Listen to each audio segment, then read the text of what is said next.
In 1859, a well-respected London woman named Mrs. Whitmore visited her physician with a troubling list of symptoms: sleeplessness, nervous tension, irritability, and what she discreetly called nervous episodes.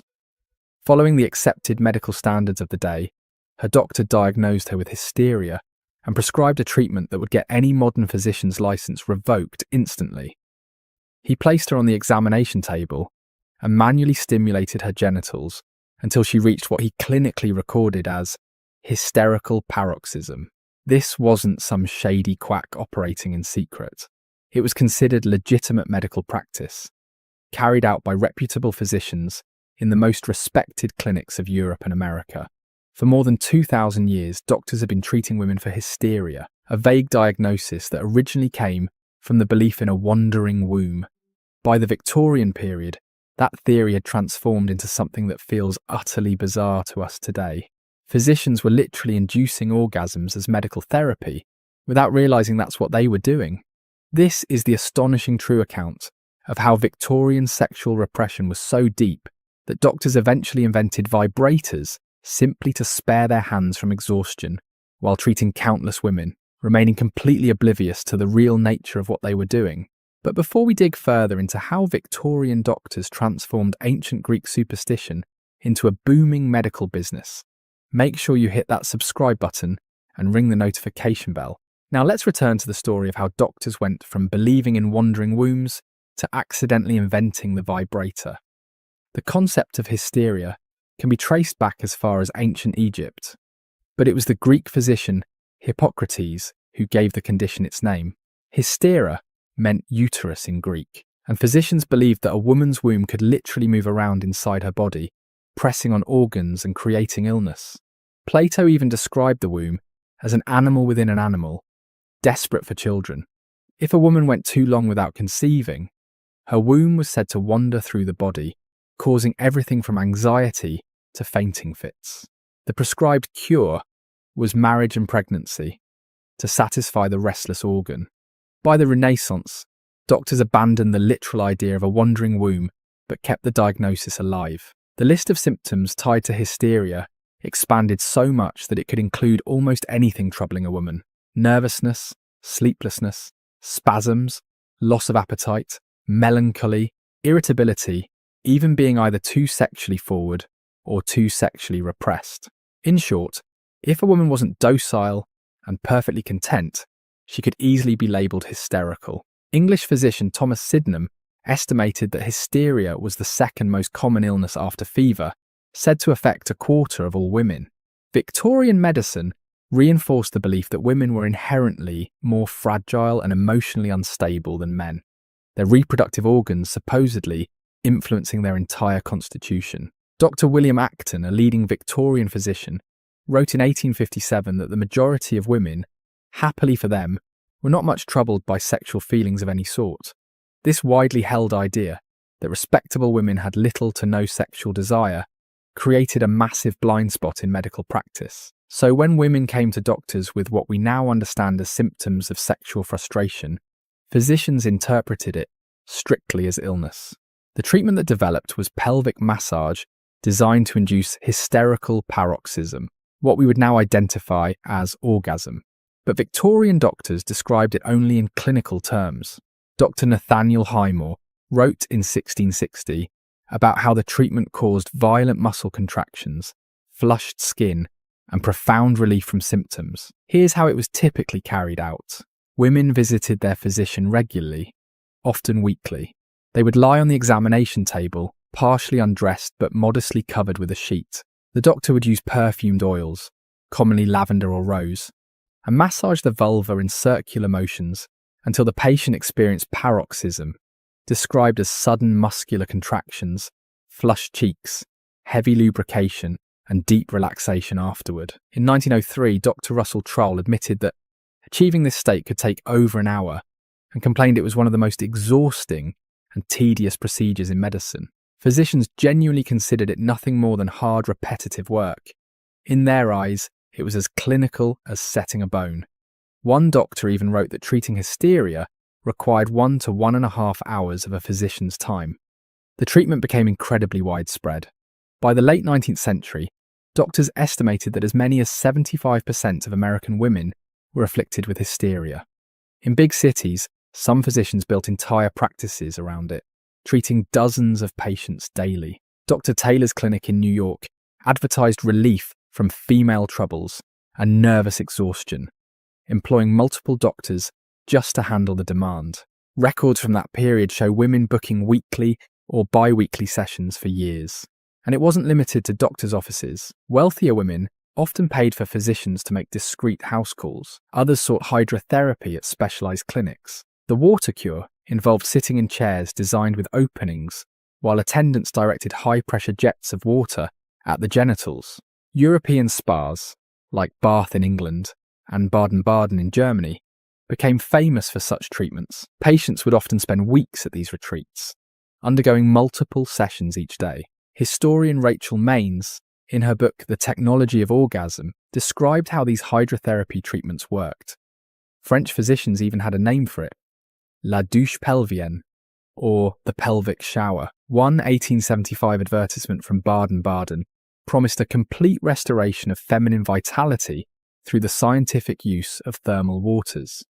Many women reported feeling renewed and restored to health afterward. By the 1880s, physician Joseph Mortimer Granville was facing a problem. His hands were cramping from performing so many hysteria treatments. Manual massage was physically exhausting, especially when some patients required over an hour.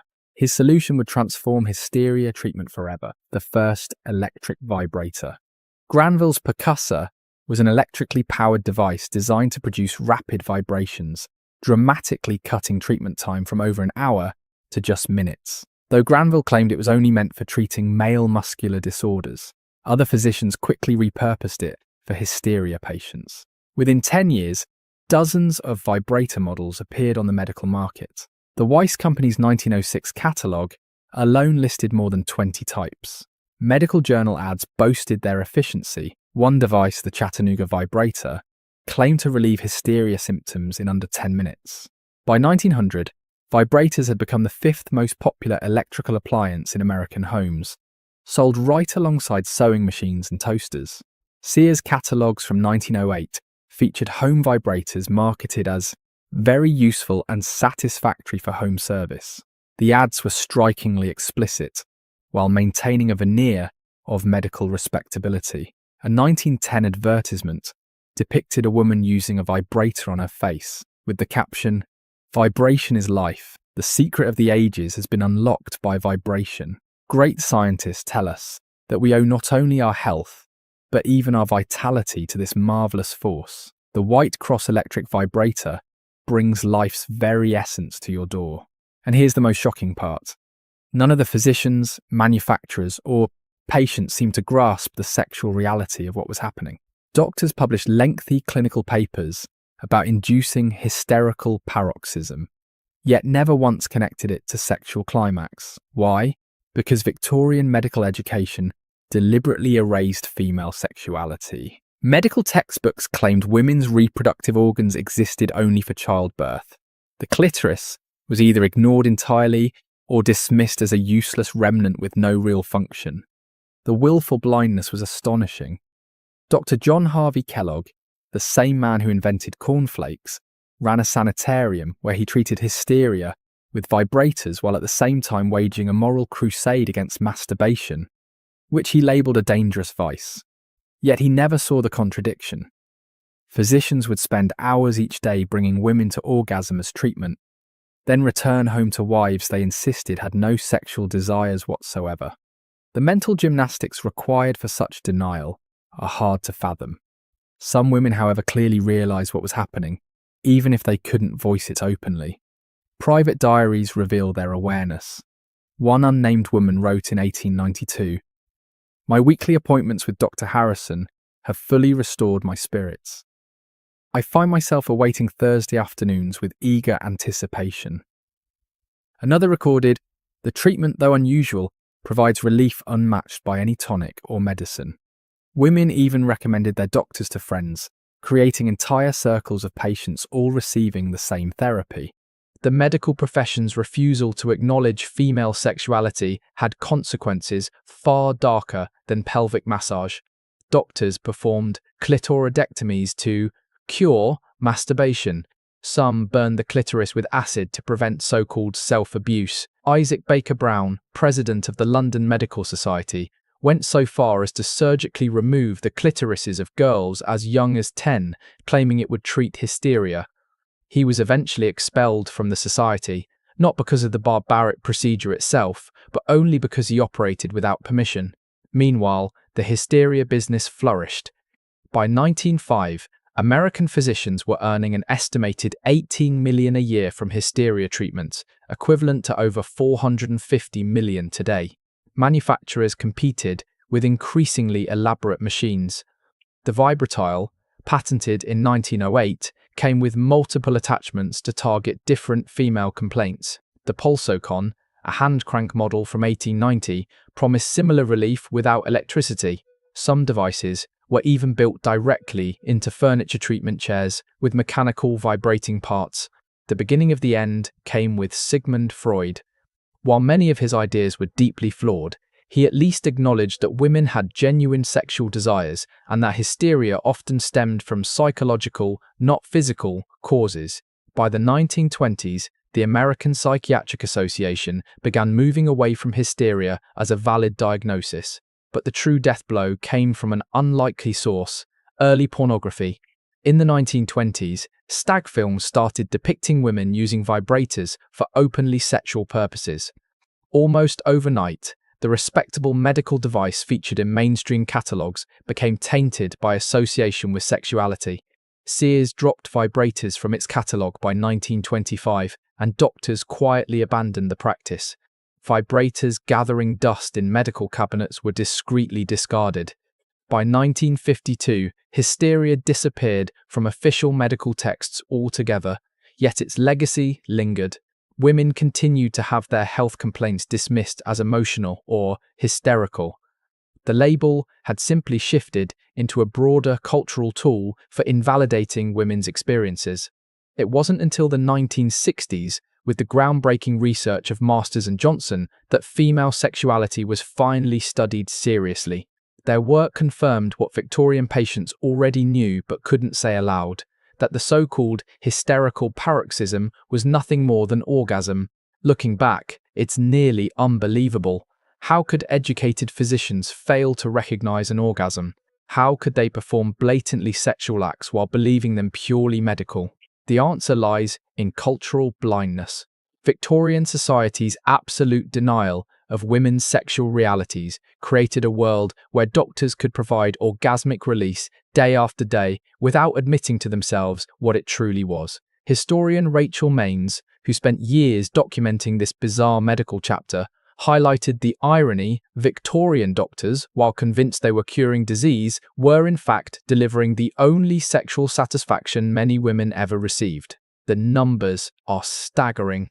Between 1850 and 1920, the peak years of hysteria treatment, millions of women in major cities underwent regular pelvic massage. Some visited their doctors weekly for decades. Even if only 10% of adult women sought treatment and averaged 20 sessions each, that still amounts to tens of millions of medically induced orgasms administered by physicians who genuinely believed they were treating an illness. This history matters because it reveals just how deeply cultural assumptions can warp medical science. These weren't fringe healers. They were the most respected doctors of their time, trained at elite medical schools, following accepted protocols. And yet they were so blinded by Victorian repression that they failed to recognize the obvious truth literally in their hands. So the next time someone dismisses women's health complaints as hysteria, remember this: for centuries, the medical establishment was so ignorant of women's bodies that they unintentionally invented vibrators while treating a fake disease. They were so convinced women lacked sexual desire that they didn't even recognize an orgasm when they caused one. The treatment of hysteria remains one of the strangest episodes in medical history, a time when doctors prescribed exactly what women needed while having absolutely no idea what they were doing.